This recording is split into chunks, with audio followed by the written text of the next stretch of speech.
164. Penerjemah, Rainbow Turtle. Jung Hee-won terkejut. Berjuang, siapapun dapat melihat bahwa Reinhardt itu jahat. Dia menipu banyak dan menghasilkan monster di area bawah tanah ini. Bagaimana mungkin dia tidak jahat? Rasi bintang dari sistem kebaikan mutlak mempercayakan penghakiman pada inkarnasi, Jung Hee-won. Reinhardt membuka mulutnya. Jika kau membunuhku, surga akan berakhir. Api neraka Jung Hee-won berkurang pada kata-kata ini. Ada senyum tipis di wajah Reinhardt. Jung Hee-won sih, aku tidak menyangka kamu ada di sini. Apa? Kamu seharusnya sudah tahu. Surga tidak sempurna. Itu wajar untuk tempat yang indah untuk memiliki bayangan. Petik 2.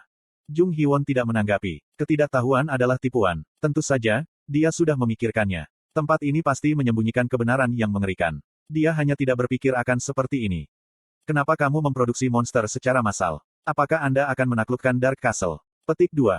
Aku tidak melakukan apa-apa. Mereka hanyalah nutrisi surgawi. Petik 2. Batang pohon besar bisa dilihat di tengah-tengah gua. Cabang-cabang terbentang seperti tentakel menuju monster di sekitarnya. Jung Hee-won menyadari kemana batang pohon itu menuju. Bunga kecil yang mekar di bukit, gerakan abadi. Kaki Jung Hee-won bergetar tanpa dia sadari. Tentunya pohon ini. Bukankah itu aneh? Bukankah kamu penasaran tentang mengapa banyak spesies iblis di Dark Castle tidak menyerang tempat ini? Petik 2. Dia pikir itu aneh. Itu tidak cukup untuk menggambarkan surga sebagai benteng yang diberkati. Mengapa ada begitu banyak iblis di Dark Castle?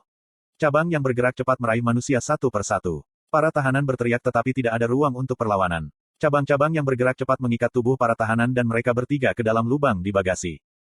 Suara mengerikan terdengar dan kemudian ada jeritan seperti jiwa dikebiri. Setelah beberapa saat, kuncup-kuncup mekar di batang pohon.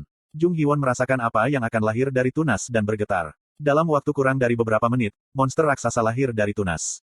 Manusia itu yang baru saja ditelan pohon. Gerakan abadi adalah pohon yang membuat setan. Jung Hee-won terus gemetaran. Bagaimana kamu bisa melakukan ini? Kenapa dia tidak bisa menemukan spesies setan di dekat surga? Paradoksnya, itu karena Paradise sendiri adalah sumber dari spesies iblis. Setan-setan yang diproduksi di sini dilepaskan setiap bulan pada hari-hari tertentu. Ada batas kapasitas penjara. Reinhardt tersenyum ketika berbicara. Jangan menatapku dengan mata itu. Menjadi iblis tidak selalu berarti buruk. Petik 2. Petik 2. Petik 2. Mereka dapat memiliki hidup yang kekal dan lebih kuat dari manusia. Tambahan. Pohon itu memancarkan cahaya terang dan mulai memasok nutrisi ke bumi Firdaus. Dosa mereka digunakan untuk menopang kehidupan makhluk lain. Dengan kata lain, mereka adalah martir. Petik 2. Itu adalah sumber yang memberikan vitalitas bagi tanaman untuk tumbuh di tanah tandus Dark Castle. Ini adalah peran dari gerakan abadi. Jung Hee-won mengerti segalanya dan merasa putus asa.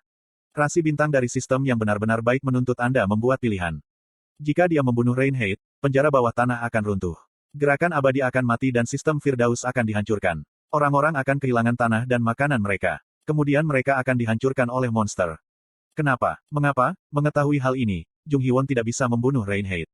Dia tidak percaya mengutuk sumber tragedi ketika dia akan menyebabkan tragedi yang lebih besar. Seseorang harus melakukannya. Wajah Reinhardt sedih. Hidup terus berlanjut untuk yang kalah dari skenario. Seseorang harus menciptakan tempat untuk mereka. Petik 2. Jika kamu benar-benar peduli pada mereka, kamu harus membantu menjaga skenario tetap berjalan.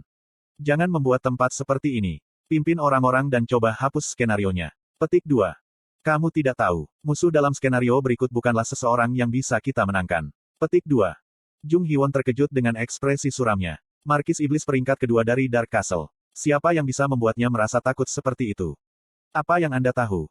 Itu tidak penting. Bahkan jika Anda menghapus skenario berikut. Yang berikutnya, selalu siap. Lebih banyak pecundang akan dibuat. Petik 2. Kita bisa membersihkan semuanya. Itu adalah sebuah skenario. Bukankah suatu hari akan berakhir? Latih keterampilan Anda dan bangun kisah Anda. Petik 2. Apakah kamu pikir kita bisa menghapus semua skenario suatu hari? Jung Hee-won menutup mulutnya. Akhir dari semua skenario. Rekannya, Kim Dokja ingin mencapai tempat itu. Reinhardt melanjutkan berbicara, apakah Anda percaya perdamaian akan datang pada saat itu? Jung Hee-won berteriak dengan sepenuh hati. Iya, aku percaya. Kenapa menurutmu begitu? Apakah ada satu orang yang telah mencapai akhir skenario? Petik 2. Ada rasi bintang. Rasi bintang. Mereka ada di luar skenario. Dengan kata lain, ada cara untuk melarikan diri dari skenario ini. Petik 2. Rasi bintang yang memperlakukan inkarnasi seperti mainan. Keberadaan makhluk-makhluk absolut, semacam itu benar-benar memberi harapan. Suatu hari nanti mereka akan dapat mencapai tempat itu. Mereka bisa lolos dari skenario neraka ini. Hahaha. Reinhardt tertawa. Saya melihat. Rasi bintang. Aku mengerti pikiranmu. Aku juga sudah memikirkannya. Petik 2. Maksud kamu apa? Mengapa menurut Anda rasi bintang membersihkan semua skenario? Apakah Kim Dokja mengatakan demikian? Petik 2. Kim Dokja tidak pernah mengatakan ini. Perasaan tak menyenangkan memasuki hatinya. Mereka jelas berada di luar skenario. Namun, mereka hanya di luar skenario. Petik 2. Petik 2 Petik 2. Mereka semua melakukan skenario seperti kita. 76 kali, 84 kali. Ukuran dan jumlah skenario bervariasi tetapi mereka seperti kita. Petik 2. Dia belum pernah memikirkan hal ini sebelumnya. Jung Hee-won bertanya dengan suara bergetar, B lalu. Rasi bintang hanyalah pembangkit tenaga listrik di luar standar, lahir di tengah skenario. Mereka bukan dewa atau makhluk absolut. Petik 2. Reinhardt berbicara seolah-olah menyatakan proposisi absolut. Biarkan aku memberitahumu sekali lagi. Tidak ada yang pernah mencapai akhir dari skenario. Petik 2. Petik 2 Petik 2. Dunia ini adalah neraka abadi. Jung Hee-won jatuh ke tanah. Bahkan rasi bintang tidak bisa melakukannya. Bahkan makhluk perkasa tidak bisa mencapai tempat itu. Kim Dokja ingin pergi ke tempat seperti itu. Sesuatu seperti ini. Apa yang ingin kamu lakukan? Kim Dokja, kamu. Petik 2.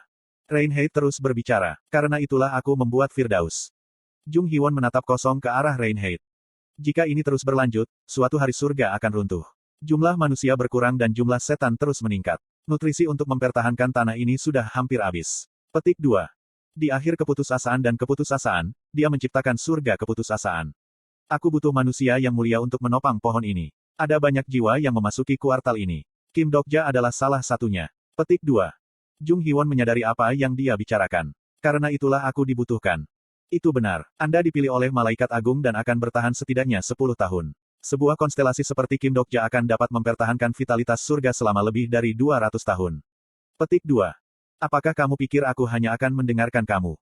Kamu akan mendengarkan. Itu karena kamu adalah penjelmaan dari Malaikat Agung. Petik 2. Jika dia mengorbankan dirinya, dia akan bisa melindungi surga. Jika kamu membantu, tidak perlu menghukum orang karena pelanggaran ringan untuk sementara waktu. Anda dapat menyelamatkan ribuan, puluhan ribu jiwa. Petik 2. Bahu Jung Hee-won bergetar. Dia bisa menyelamatkan puluhan ribu orang dengan hidupnya. Jika dia tidak mati, puluhan ribu orang akan mati. Dia melihat monster yang mengingatkan seekor ikan menggeliat di tanah. Wajahnya menyerupai wanita itu dari stasiun Gemho. Monster itu menatap Jung Hee-won dengan ekspresi lapar dan meraung. Saya. Itu adalah kehidupan yang terbengkalai. Orang tua, teman-teman, dan orang-orang yang mengingatnya semua sudah mati. Akhir dari skenario itu tidak mungkin. Hidup lebih jauh tidak berguna. Saya. Rasi bintang dari sistem yang benar-benar baik sedang menatapmu. Jung Hee-won membuat keputusan. Saya mengerti. Lalu aku. Petik 2. Jika dia mati untuk menyelamatkan puluhan ribu orang, itu adalah hal yang benar, hal yang benar. Ekspresi Reinhardt tampak melembut. Pada saat terakhir, sesuatu menangkapnya. Lalu apa hidupku? Itu mungkin kosong. Aku, apa-apaan ini? Itu adalah ikatan terakhir yang bodoh dengan kehidupan. Dia sudah tahu jawabannya. Hee-won-si adalah pedang yang bagus. Anda lebih tenang di depan api daripada kita semua. Secara khusus, Anda sensitif terhadap tirani yang kuat. Anda selalu bertengkar di kepala pesta dan tidak pernah mengeluh tentang betapa sulitnya itu. Itu karena seseorang sudah memberitahunya jawabannya. Ini adalah Jung Hee-won-si yang saya lihat karena Anda melanjutkan skenarionya. Mungkin Kim Dokja tahu realitas skenario dari awal. Meski begitu, dia tidak menyerah. Itu sebabnya saya percaya Anda harus melanjutkan skenario. Jung Hee-won berdiri. Aku tidak bisa mati di sini. Karena itu, dia memutuskan untuk menjadi egois. Dia memutuskan untuk hidup, bahkan jika banyak orang mati karena pilihannya. Dia harus hidup dengannya. Tidak, kamu akan mati. Namun, terkadang hidup dan kehendak mereka tidak relevan. Maka kamu akan menjadi nutrisi surga. Ada sejumlah setan yang tidak bisa ditangani bahkan menggunakan Hell Flames Ignition. Ekspresi Jung Hee-won menegang dan dia membuka semua kekuatan sihirnya. Dia tidak bisa mati. Dia tidak akan pernah mati. Pada saat ini, ada ledakan dan orang-orang muncul. Hee-won-si. Ah, Uni pergi sendiri lagi. Adalah orang-orang yang menopang hidupnya.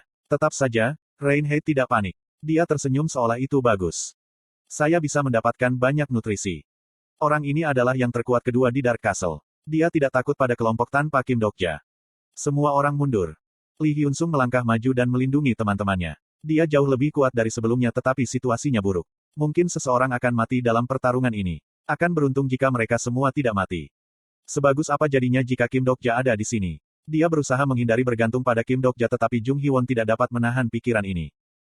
Ini akhirmu. Reinhardt menyatakan dan mengangkat tangannya. Lalu seluruh langit-langit runtuh. Itu seperti bom yang dituangkan dalam suksesi. Badai ether merobek cabang-cabang gerakan abadi dan langit-langit yang hancur jatuh ke arah Reinhardt dan para monster. Monster yang hancur mengeluarkan teriakan mengerikan. Suara seseorang terdengar di antara kekacauan ini. Kamu bersembunyi di tempat yang dalam dan kotor. Ada seorang pria dan bayangan seorang wanita mengejarnya. Yo Jong-hyuk menghadapi orang-orang yang menatapnya dengan heran dan kebingungan dan bertanya. Ngomong-ngomong, di mana Kim Dokja?